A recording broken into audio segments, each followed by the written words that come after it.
Assalamu alaikum and welcome back to Youth Ignited with me, Yaseen Kippie. So before the break, we were speaking about philosophy in Islam with Stefan Prasad.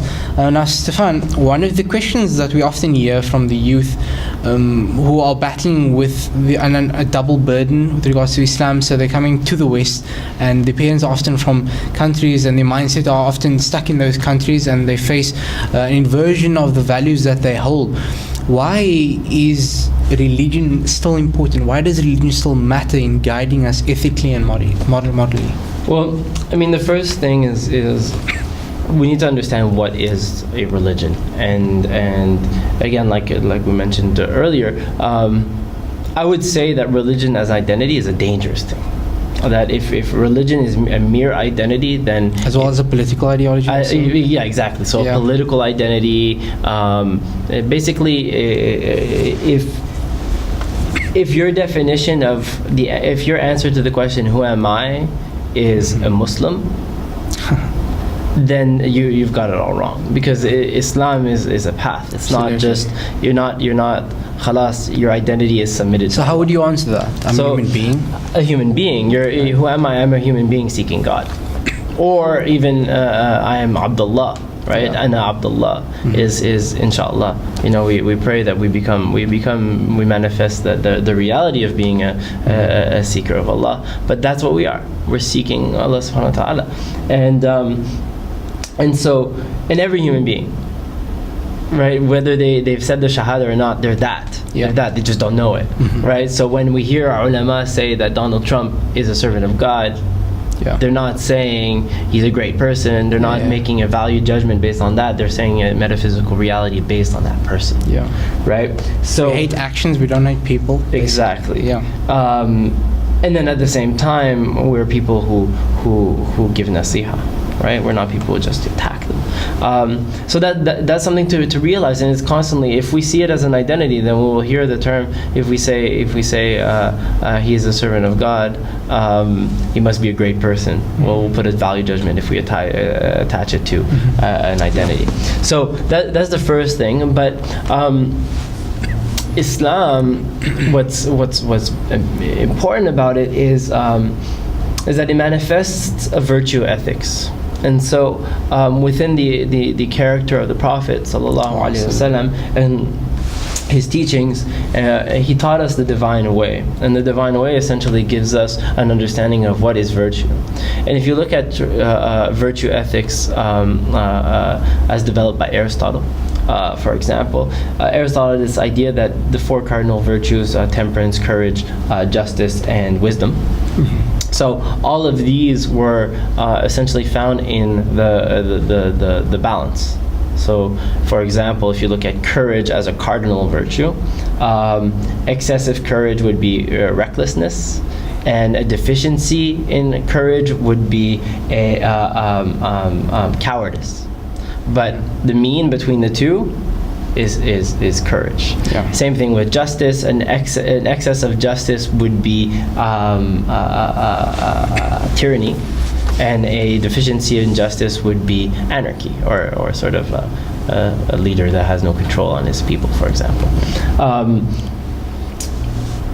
So Aristotle had the idea that if you contemplate, you will understand what the means are.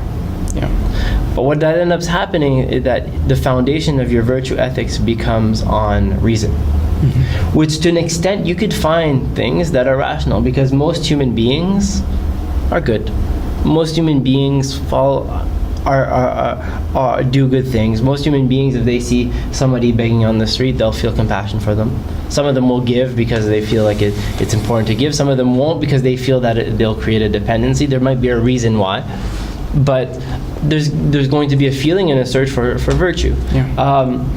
What the divine way, and what I'm translating Sharia as divine way. What the divine way teaches us is sort of, where do we find what is that means, and it gives us concrete example of that means. And so Aristotle again had the idea that for the common people who have not refined their capacity to reason and to discover for themselves what the mean is, they need an example to understand virtue. Exactly. And so for us, what we understand is that we have a divine example, the Prophet ﷺ, who has taught us what is the perfect balance. Yeah. So he is the balance in everything. And so we use that source. In that sense, we can understand what is virtue through our beloved Prophet. It's really amazing that the balance is really the that virtue in Islam. It's a wasatiyya. Mm-hmm. Now, when we speak about philosophy, we translate that from the Latin. It means love of wisdom, Mm-hmm. and we can often, philosophize about what it means to be a wise person. Mm-hmm. But as you said, reason has its limits. How do we practically, implement this? Basically, my question is: are there still these wise men of God on earth? We talk about the Prophet ﷺ, but how do we actually see that in play so that we can mold ourselves to become wise, such as those people were? Well, the whole notion of isnad in our tradition, and it is extremely important. And this is where what I've learned, at least from my teachers, and I feel is very important, is the understanding of the living chain of transmission. And when we talk about living chain of transmission, we're not just talking about it in terms of textual knowledge, but we're talking about living knowledge. So the idea that if the Prophet ﷺ was the walking Quran, then necessarily he transmitted that knowledge of being a walking Quran to a student who transmitted it to a student who transmitted it to a student all the way to this time. And so for us, it's important to acknowledge these people and to recognize these people and to learn from these people in terms of character building, in terms of community building, building communities around that. And right now we're in Cape Town, and we look that there was an example with this when we talk about Sheikh Yusuf or Tuan Guru, where these were men of God who, yes, they had knowledge of Sharia and they had knowledge of theology, Aqidah, and so on, but they brought Islam not through teaching Sharia to their students, to their fellow slaves. They would be teaching akhlaq, character. They were teaching how do you seek God. And for us, that's what we need. And that's how we're going to not fall into traditionalism or modernism or reformism as ideologies, as identities, but rather as being part of a living tradition all the way to the end of time. That's really amazing, Stefan.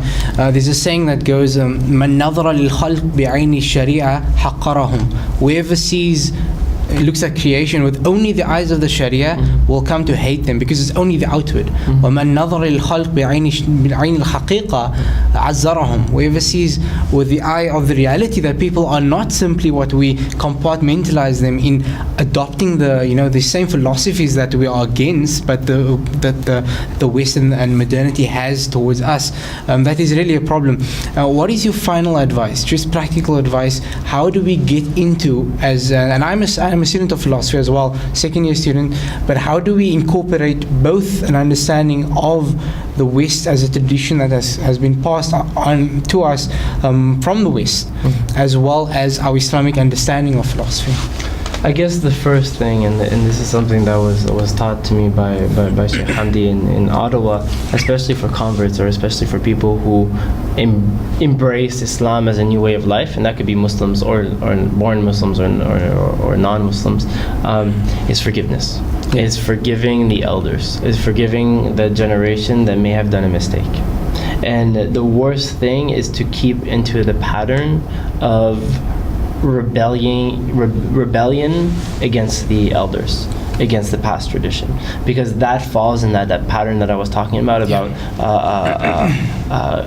historical progress. You will just fall into that pattern where the next generation will rebel against you, and then so on and so forth.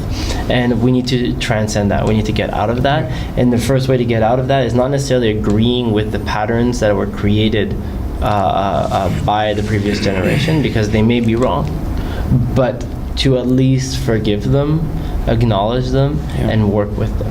Yeah, it's the idea of adab, which is also the word for humanities. وَضَعُ الشَّيْء فِي مَحَلِّهِ, to put the thing in its correct place. Thank you very much. Thank you very much, Stefan, and a safe journey back to Canada. We say thank you, Stefan Prasad, all the way from Canada, and we were speaking about philosophy in Islam. Thank you very much, and see you next week.